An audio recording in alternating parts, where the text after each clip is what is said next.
दो बातें आज पकड़ लो। मेरे पास जो कुछ भी है, शरीर, इंद्रिया, मन, प्राण, बुद्धि, चित्त, धन, संपत्ति, मकान, स्त्री, पुत्र, परिवार, ये सब भगवान का दिया हुआ है। मानते हो? अंदर से देखो, भगवान का ही दिया हुआ है। ये भगवान की दी हुई वस्तु मैं भगवान को समर्पित करता हूं। तो दीयम वस्तु गोविंदम तो मेमेव समर्पय। हे भगवान, आपके द्वारा दी हुई सब कुछ, नाथ सकल संपदा तुम्हारी, नाथ सकल संपदा तुम्हारी, और मैं सेवक समेत सुत नारी। और रात दिन भगवान का भजन करने की चेष्टा करो। राधा राधा राधा। बहुत कठिन है संसार से मुक्त होना। दो पद्धति में एक तो स्वीकार करना पड़ेगा, या ज्ञान योग और या भक्ति योग। तो भक्ति योग बहुत सरल योग है। इसमें सब साधन भगवान को और सब करण भगवान के है, बस इतना समझना है। सब करण भगवान के हैं, चाहे इंद्रियां हो, चाहे अंतःकरण हो, चाहे पदार्थ हो, बाहर भीतर जो कुछ श्री भगवान की रचना। और मैं भी भगवान का हूं, भगवान का अंश हूं। तो मैं सहित सब कुछ भगवान को समर्पित, और भगवान का नाम जब, इस जन्म में पक्का भगवत प्राप्ति हो जाएगी। ज्यादा समझने की जरूरत नहीं। ज्ञान में तो बहुत बहुत समझने की जरूरत है। अगर उसमें चूक हुई तो दूसरा बचाने वाला नहीं, इसमें बचाने वाला है। करो सदा तिनके रखवारी, जिम बालक राखे महतारी। युक्ता कर्म फलम त्यक्त्वा शांति मापनोति नैष्ठिकीम, अयुक्ता काम कारेण फले सक्तो निबध्यते। जो योगी है वो फल का त्यागी होता है, कर्म का त्यागी नहीं। कर्म जो आया उसको किया, और फल वो भगवान को समर्पित कर दिया। कर्म भी भगवान को समर्पित कर दिया। पर कर्म त्यागी का मतलब मैं ये कर्म क्यों करूं जब मुझे फल की आकांक्षा नहीं। नहीं, कर्म करना चाहिए।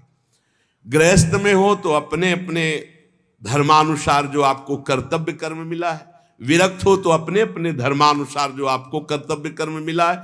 भगवान ने कहा मेरे लिए कोई कर्म नहीं, फिर भी मैं कर्म करता हूं। सबको कर्म करना चाहिए, पर कर्म फल में भगवान के ऊपर उसको समर्पित कर देना चाहिए। कर्म फल में समान भाव रखना ये योगी का लक्षण है, और कर्म फल में वो कर्म अभिमानी पुरुष का लक्षण कि ये फल मिला, नहीं मिला तो अश्रद्धा हो गई, अशांति हो गई। लेकिन जो योगी है वो सुख दुखे समय कृत्वा लाभा लाभो जया देव। चाहे हानि हो, चाहे लाभ हो, चाहे जय हो, चाहे पराजय हो, चाहे सुख हो, चाहे दुख हो, उसमें समान भाव रखता। क्यों? कर्म फल की आशा ही नहीं की। हमें तो केवल कर्म करने का आदेश था, उसको कर्म किया, शास्त्र सम्मत, फल तो भगवान को समर्पित है। कर्म करना और कर्म फल की त्याग वृत्ति रखना, तो तत्काल शांति प्राप्त होना शुरू हो जाएगी। देखो कितना आनंद है। हम कर्म फल चाहते ही नहीं, हमें करना है, हमें भजन करना है, हमें साधन करना है, हमें अपने अपने जो कर्म है वो करने, वो फल की तरफ भगवान देखे। जोई जोई प्यारो करे सोई मोई भावे, अभी शांति। युक्ता कर्म फलम त्यक्त्वा शांति मापनोति नैष्ठिकीम। जितना जलन, जितनी अशांति फल को लेकर के है, कर्म को लेकर सावधानी नहीं है, फल को लेकर है। फल में बोले अब हमें भगवान से श्रद्धा हो गई तो तुम्हारा ही पतन होगा, भगवान का थोड़ी वहां कुछ होना, तुम्हारा ही पतन होना है। सकाम मनुष्य कामना के कारण फल में आसक्ति हो जाती है, इसलिए वो बंधता है, जलता है, दुर्गति को प्राप्त होता है। देखो, संचित कर्मों के अनुसार प्रारब्ध बनता है, और प्रारब्ध के अनुसार मनुष्य का जन्म होता है। और मनुष्य जन्म में जो नए कर्म होते हैं, नए कर्म संस्कार बनते हैं, वो तुरंत उठकर संचित में चले जाते हैं। भोगना तो प्रारब्ध ही पड़ता है, शुभ और अशुभ। कर्म फल की आसक्ति त्याग कर दो तो संचित भी भस्म हो जाएंगे, और नए कर्म संचित में जाके जमा नहीं होंगे, और प्रारब्ध भोगकर भगवत प्राप्ति हो जाएगी। प्रारब्ध भोगना पड़ेगा, ये कमर कस लो। ये जो तुम्हें कह रहे हैं कि हम नष्ट कर सकते हैं छूछा से, भगवान बोल रहे हैं, जगत गुरु बोल रहे हैं, हम नहीं बोल रहे। प्रारब्ध भोगना पड़ेगा, अवश्य में भोक्तव्यम कृतम कर्म शुभाशुभम। भूल भुलैया में मत फंसो। तुक्का जम जाता है कभी कभी। तुम्हारा प्रारब्ध अच्छा आ गया और तुम हमारे पास आए, तुम्हारा काम बन गया, बोले बाबा से काम बन गया। बाबा से काम नहीं बना, तुम्हारा प्रारब्ध काम बना दिया, तुम्हारा पुण्य काम कर गया। जो कर्म फल की आसक्ति का त्याग कर देता उसके कर्म भस्म हो जाते, भुने हुए चने के समान, फिर बीज नहीं देते, फिर वो बंधन कारक नहीं होते। जैसे भुना हुआ चना है, अब ना उसमें अंकुरण होगा, ना पेड़ होगा, ना उसमें बीज होगा, जड़ से खत्म हो गया, और उसमें कोई सत्ता नहीं। तो जो कर्म फल की आशा ना रख करके केवल भगवत प्रीत्यर्थ किया जाता, वो उसे बांध नहीं सकता, उसे जन्म मरण में नहीं पहुंचा सकता। नहीं तो चाहे शुभ कर्म हो, अच्छा कर्म हो या बुरा कर्म, उसे जन्म मरण में फंसा देगा। कर्म फल 4 प्रकार के होते हैं। एक होता दृष्ट कर्म फल, और एक होता अदृष्ट कर्म फल, और एक होता प्राप्त कर्म फल, और एक होता अप्राप्त कर्म फल। दृष्ट कर्म फल कहते हैं वर्तमान में किए जाने वाले नए कर्मों का फल जो तत्काल प्रत्यक्ष मिलता दिखाई देता है। जैसे कीर्तन किया आनंद मिल रहा है, सत्संग किया आनंद मिल रहा है, कोई भूखा है अपना भोजन पवा दिया तत्काल आनंद मिल रहा है, कोई अपने लिए पदार्थ लेने जा रहा, देखा बीमार है उसके पास दवाई की व्यवस्था नहीं, चलो आज हम भूखे रह जाएंगे, पैसा बीमारी में दे दिया, उसमें लगा, तो जो हृदय शीतल हुआ वो दृष्ट कर्म फल, इतना महान कर्म कि तत्काल आनंद प्रदान करता है। और अदृष्ट कर्म फल वर्तमान में किए जाने वाले नए कर्मों का फल जो अभी तो संचित रूप से संग्रहित होता है, आगे जन्म में मिलेगा जाकर के। जो तीर्थयाटन है, दान है, पुण्य है, बहुत प्रकार के ऐसे कर्म है जो अभी आपको नहीं अनुभव में आ गए, वो आगे आपको प्राप्त होंगे। और प्राप्त कर्म फल जो पूर्व के कर्म फलों का प्रारब्ध बन करके आ गया है, शरीर प्राप्त कर्म फल है, प्रारब्ध जैसा वैसा शरीर, वैसे ही कुल में जन, वैसे ही धनवान, संपत्तिवान, अनुकूलता प्रतिकूलता, ये प्राप्त कर्म फल है। पूर्व में जो कर्म किए उससे जो प्रारब्ध बना है वो पहले से निश्चित हो चुका है। अप्राप्त कर्म फल प्रारब्ध कर्म के फल रूप में अब जो आगे आने वाला है, ये भविष्य में मिलने वाले सुख दुख है, जो अप्राप्त कर्म फल है। प्राप्त कर्म फल हो चुका, शरीर ऐसे कुल में जन्मा, शरीर ऐसा है, ऐसा ऐसा धन संपत्तिवान माता पिता मिले या निर्धन मिले, या जैसे अनुकूल प्रतिकूल परिस्थिति जो वर्तमान में मुझे मिली, ये प्राप्त कर्म फल। और जो अब आगे आने वाली है अप्राप्त कर्म फल, ये प्रारब्ध बड़ा भयानक है जो आगे आने वाला है। इसे भयानक को बड़ा मृदुल किया जा सकता है भजन के प्रभाव से, नष्ट तो किया जा सकता है पर भगवत प्राप्ति नहीं होगी। फिर पूरा झोंकना पड़ेगा इसी प्रारब्ध मिटाने में भजन को। प्रारब्ध भी हम भोग ले और भगवत भी प्राप्ति हो जाए, तो भजन से प्रारब्ध जो 100% आपको दुख देने वाला है वो 10% आके भुगता के 90% नष्ट हो जाएगा, 10% भोगना पड़ेगा और चला जाए। भजन का बड़ा प्रभाव होता है। 12 वर्ष का गलित कुष्ठ 24 घंटे में भुगता के चला गया। 12 वर्ष कहां और कहां 24 घंटे। भजन से अप्राप्त कर्म फल को, जो आने वाला प्रारब्ध है, उसे रोका जा सकता है, उसे कम किया जा सकता है, उसे मिटाया भी जा सकता है। पर जो भगवत प्राप्ति करना चाहते हो मिटाने में नहीं फंसते, वो उसे भोग लेते हैं और भगवान की प्राप्ति करते हैं। ये 4 प्रकार के कर्म फलों में दृष्ट और अदृष्ट ये क्रियमाण है, और जो प्राप्त और अप्राप्त कर्म फल हैं प्रारब्ध के अधीन है। दृष्ट कर्म फल आग्रह नहीं रखना, मिलने पर प्रसन्न या प्रसन्न ना होना। अदृष्ट कर्म फल आशा रखना, प्राप्त कर्म फल में ममता न करना, मिलने पर सुखी दुखी ना होना। अप्राप्त कर्म फल मिट जाए ऐसी आशा न रखना, ये भक्त के हृदय में होता है। चारों प्रकार के कर्म फल भक्त के हृदय में कोई प्रभाव नहीं डाल सकते। जब उपासक ये देख लेता है कि मैं करता नहीं है, वो मुक्त होने लगता है। इतने जादू का तमाशा है, समझ लो। गांठ लगी ही नहीं, गोस्वामी जी कह रहे जड़ चेतन ही ग्रंथि पड़ गई, यद्यपि मृषा छूटत कठिनाई। है ही नहीं बंधन पर छूटना बड़ा कठिन है। बस इतना समझ लो कि बंधन ही नहीं है पर छूटना बड़ा कठिन है। कर्तापन तुमने स्वीकार किया तो तुम्हारी दुर्गति पक्की है। चाहे शुभ कर्म करो चाहे अशुभ कर्म, शुभ से स्वर्ग आदि लोक, अशुभ से नरक आदि, और दोनों से मृत्यु लोक, आवागमन बंद नहीं होने वाला। क्या करें? तो बड़े कठिन समस्या है। यही कठिन समस्या है। ज्ञानेन्द्रीय, कर्मेंद्रीय, अंतःकरण, प्राण, उपप्राण, ये सब प्रकृति के हैं ढांचा सहित। शब्द, स्पर्श, रूप, रस, गंध, ये प्रकृति के हैं। वो 5 ज्ञानेन्द्रियां उनको प्रकृति में भोग रही। इंद्रियां इंद्रियों में, विषयों में बरत रही हैं। आप इनको देख रहे हैं, दृष्टा हैं, पर आप तन्मयता कर लेते, मैंने देखा, तो फिर उसका दंड भी तो भोग मिलेगा। क्या देखा और कैसे देखा? हमारे द्वारा जो भी क्रियाएं हो रही हैं, हम उनके 2 विभाग देखते हैं, एक अच्छी क्रियाएं और एक बुरी क्रियाएं। बिल्कुल सरल भाषा में आपको बता रहे हैं। जो अच्छी क्रियाएं हैं वो शास्त्र सम्मत है, जो बुरी क्रियाएं हैं वो शास्त्र विरुद्ध है। बुरी क्रियाओं को अशुभ कर्म कहते हैं, अच्छी क्रियाओं को शुभ कर्म कहते हैं। शुभ और अशुभ कर्म ये गुणों से प्रेरित होते हैं। सतोगुण तो शास्त्र सम्मत, रजो और तम मिश्रित या तमोगुण या घोर रजोगुण, ये शास्त्र विरुद्ध आचरण कराएंगे। अब अपने को भगवान की शरण में हो जाना, गुणों की शरण में नहीं। भक्ति का मार्ग, पूरा शरीर, इंद्री, प्राण, उपप्राण सब, हे नाथ मैं आपकी शरण में। ये तो समझ में आ रहा है ना? ज्ञान वाला समझ में ना आ रहा हो तो ये तो समझ में आ रहा है कि पूरा ढांचे सहित, जो इसमें स्थूल हो, सूक्ष्म हो, कारण हो, प्राण हो, उपप्राण हो, इंद्रियां हो, कर्म, जो भी महाराज, पूरा सिस्टम आपकी शरण में। समझ में आ गया? ठीक। अब हमको देखना है कि हमारे द्वारा जो अच्छा काम हो रहा है वो भगवान की प्रेरणा से हो रहा है। जीवन मुक्त होना है तो बात इस बिल्कुल सरलता से समझा रहे हैं। और जो बुरा काम हो रहा है वो हमारी वासना से हो रहा है, उसका हम प्रायश्चित करेंगे, भगवान से क्षमा मांगेंगे।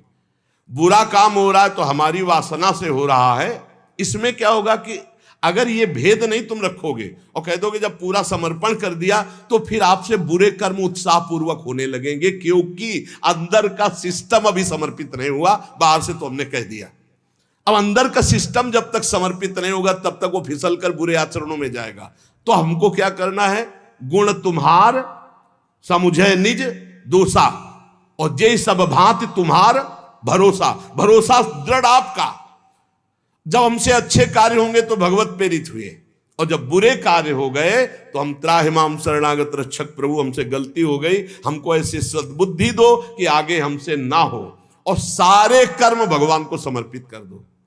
तो जो एक दिव्य ज्ञानी की स्थिति होती है, अहंकार रहित महापुरुष की, वही भक्त की स्थिति होती है। वो भी देह शुद्ध विस्मृत भगवदानंद में डूबता है, और वो देह शुद्ध विस्मृत ब्रह्मानंद में डूबता है। पर दोनों को किंचित मात्र कर्ता भाव जब तक रहेगा तब तक वो आवागमन से मुक्त नहीं हो सकता। एक मनुष्य रेलगाड़ी में बैठा है, ट्रेन चल रही और डिब्बे में दौड़ रहा है।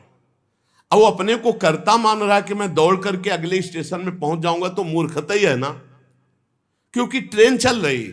ऐसे ही गुणों का चक्र चल रहा है, सतोगुण, रजोगुण, तमोगुण। गुण प्रवाह जीव से जबरदस्ती कार्य करवा रहा है। तमोगुण आया तो निद्रा, आलस्य, प्रमादोत्थम, जो नहीं करना चाहे वो सब कर्म करने में जुट जाएगा। प्रमादोत्थम, प्रमाद का मतलब होता है करने योग्य कर्म को ना करना, और ना करने योग्य कर्म को करना, इसे प्रमाद स्थिति कहते हैं। अब वो समझ रहा मैं कर रहा हूं। रजोगुण आया, काम आदि दोष भारी, वो समझ रहा मेरे में आ गए, मैं कर रहा हूं। सतोगुण आया तो समझ रहा है मैं कर रहा हूं, दया आदि।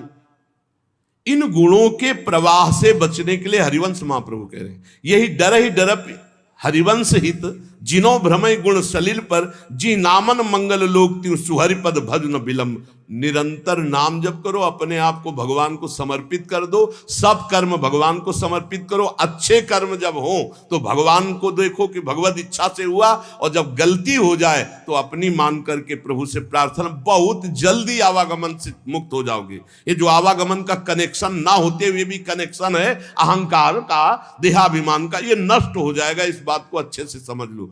ज्ञान में पहुंचना बहुत कठिन जो स्थिति बताई गई, भक्ति में बहुत सरल है, क्योंकि भगवान को समर्पित करना है, इसमें अपने अहम सहित समर्पित कर देना है। सांख्य योगी शरीर इंद्रिय अंतःकरण आदि के साथ अपना कभी संबंध नहीं मानता, और भक्त अपने शरीर इंद्रिय अंतःकरण आदि को भगवान को समर्पित कर देता है। ये बढ़िया, बहुत मीठा सरल मार्ग भक्ति का, और बात वही बननी है। साधक कभी किंचन मात्र, चाहे भक्ति मार्ग का हो चाहे ज्ञान मार्ग का हो, अपने को कर्ता ना माने, नहीं तो भोगना पड़ेगा। मैंने ये किया,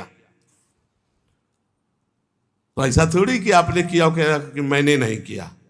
अंदर से सिस्टम, चित्रगुप्त जी क्या देख रहे, अंदर जहां तुम्हारी सोच है, ये भोगा जाए तो बहुत आनंद मिलेगा, तो लिख गया कर्ता ने भोगने की इच्छा की, और ये अब क्रिया बाद में होगी, पहले वो लिख गया, पूरा चित्रण हो गया, क्रिया तो बाद में होगी, पहले अंदर सोच होती है, उसी सोच को लिखते हैं चित्रगुप्त जी। उसी सोच में भगवान का भजन चल रहा है, तो भक्त उसी समय जलन पैदा, अरे कैसी बात आ गई, वहां लिख गया। ये रुचि पूर्वक नहीं, उसकी रुचि नहीं थी, अरुचि पूर्वक ये, तो उसमें समाधान मिल जाएगा। अंदर की बात लिखी जाती है। साधक कभी किंचन मात्र भी अपने में कर्तापन की मान्यता न करे, जितना अंश रखेगा कर्ता भाव का उतना बंधा रहेगा। अपने में कर्ता भाव ना रहे, चाहे वो ज्ञान मार्ग का साधक हो चाहे भक्ति मार्ग। भक्ति मार्ग का साधक कैसे बोलता है, श्री जी की इच्छा से आज परिक्रमा हो गई, श्री जी की इच्छा से आज ऐसा, आज श्री जी की इच्छा थी कि दर्शन करने जाए तो बिहारी जी के दर्शन कर आए, श्री जी की इच्छा। अपनी इच्छा को, अपने कर्ता भाव को प्रभु के चरणों में मिला देता है। भगवान की इच्छा, प्रभु की इच्छा, एक मार्ग तो पकड़ लो, हर कर्म समर्पित, कहीं भी कर्ता भाव नहीं, कहीं भी अभिमान की बात नहीं, मैंने देखा मैंने किया नहीं, प्रभु की इच्छा से देखा, प्रभु की इच्छा से हो गया। अपने कहीं करता नहीं, अपना तो प्रभु के चरणों में समर्पण।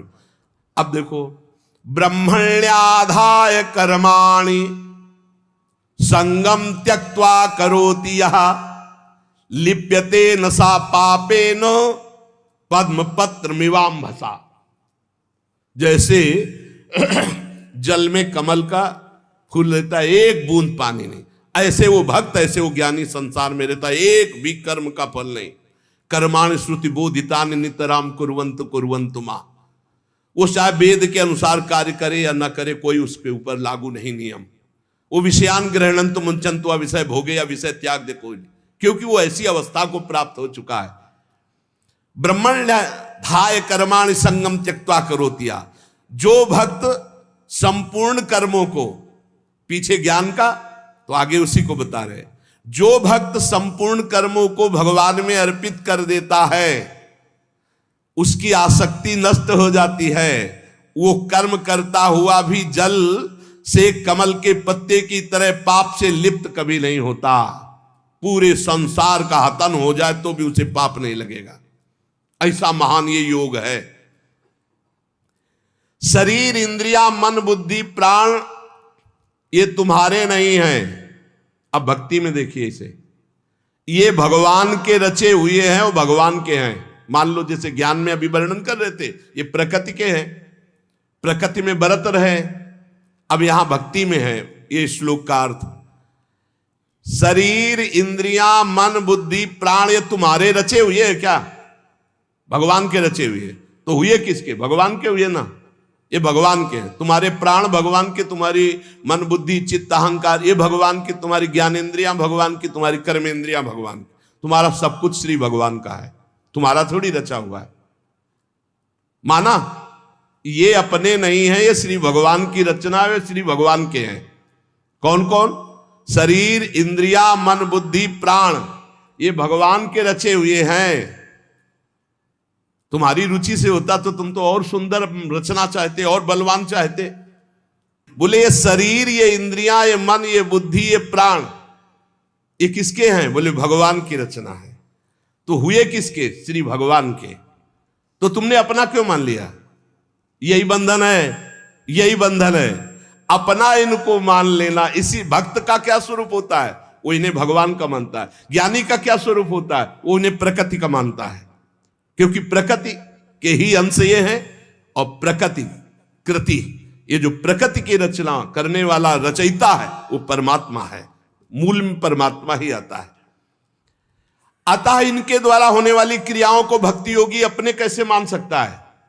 जब शरीर मन प्राण सब भगवान का, तो इनकी क्रियाएं भी भगवान की, इसलिए वो जीवन मुक्त हो जाता है।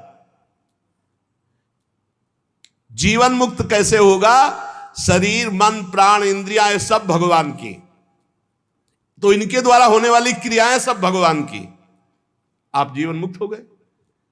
लगा तो बहुत सरल, लेकिन देखो क्या सब भगवान को अर्पित करते हो?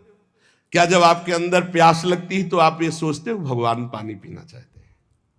जब आपके अंदर भूख लग रही, मेरे हृदय में बैठे हुए भगवान पाना चाहते हैं। जब आपके अंदर विकारात्मक भाव है, तब आवे कि ये दुष्ट कहां से दुर्वासना दबी रह गई, अभी ये भगवान की नजर में नहीं पड़ी, इस हृदय में कहीं दुर्वासना, हे नाथ हे करुणामय इस दुर्वासना को हटाओ, ऐसे भक्ति में चला जाता है। ये सब भगवान की, सारी क्रियाएं भगवान की, तो आप कौन है? आप भी श्री भगवान के। हो गया काम। शरीर इंद्रिया मन बुद्धि प्राण सब भगवान के, इनकी क्रियाएं भगवान की, और मैं भी भगवान का, मुक्त हो गए। जितना बचा के रखोगे उतना ही तुम्हारा बंधन कारक है। भगवान ही मेरी इंद्रियों में और मन में बैठकर सारे कार्य करवा रहे हैं। भक्त ये देखता है। अब ये जो पापाचरण करने वाले हैं ना, ये बात सुनेंगे ना, तो ये भी ये बात उसमें ले जाएंगे कि भगवान ही तो हमारे मन, गीता में लिखा है मनो इंद्रियों में बैठे, तो तुम समर्पित कहां हुए? तुम तो अहंकार की धरा में हो। अहंकार में काम क्रोध लोभ मोह मद मत्सर ये दोष रहते हैं। यही बिना गुरुजनों के समीप बैठे शास्त्र समझ में नहीं आता। शरीर आदि वस्तुएं अपनी ना थी ना है ना रहेगी। कैसे? तुम्हारा अधिकार है शरीर पर? कुछ अधिकार नहीं। एक रोम अभी झरना चाहे ना, वो झर जाएगा, दोबारा लगा नहीं सकते। बेमतलब में अहंकार किए हो, मैं ऐसा कर सकता हूं, मैं ऐसा। शरीर आदि वस्तु, शुद्ध ज्ञान शुद्ध भक्ति दोनों श्लोकों में भगवान ने जीवन मुक्त होने के लिए बता दिया। शरीर आदि वस्तुएं अपनी नहीं, प्रत्युत मिली हुई है भगवान से अपने को। किस लिए? सत्कार्य करने के लिए। सत्कार्य करने के लिए। सरकारी गाड़ी बंगला है, ये सरकार का काम करने के लिए मिला है। ये कुछ दिन के लिए मिला, फिर छीन लिया जाएगा। ना ये पहले था तुम्हारा, ना बाद में रहेगा, बीच में दिया गया, छीन लिया जाएगा। ये केवल भगवत प्राप्ति के लिए मिला है। भगवत प्रीत्यर्थ दूसरों में भगवान की भावना करके सेवा करो, इसलिए मिला है शरीर। इन वस्तुओं पर जो अपना अधिकार जमा लेता है और अपने लिए भोग भोगता है, वो मृत्यु के बाद दुर्गति को प्राप्त होता है। पुनरपि जननम पुनरपि मरणम। इस शरीर को न तुम बदल सकते हो, न मरने से रोक सकते हो। यह शरीर एक नियत समय के लिए आया है, और इस समय में तुम भगवत प्राप्ति के लिए कार्य कर लो। क्या? कुछ नहीं करना। ये जो सब है इनको समर्पित कर दो। चदरिया जैसी की तैसी धर दीनी। ये लो महाराज, हमसे नहीं होने वाला कुछ। ना शुभ ना अशुभ, ना हम कर्ता बनेंगे शुभ के ना अशुभ के। हमसे कुछ नहीं, हम आपकी शरण में पूरा समर्पित। अभी आज से आप जीवन मुक्त के मार्ग में चलने लगे। समर्पण योग।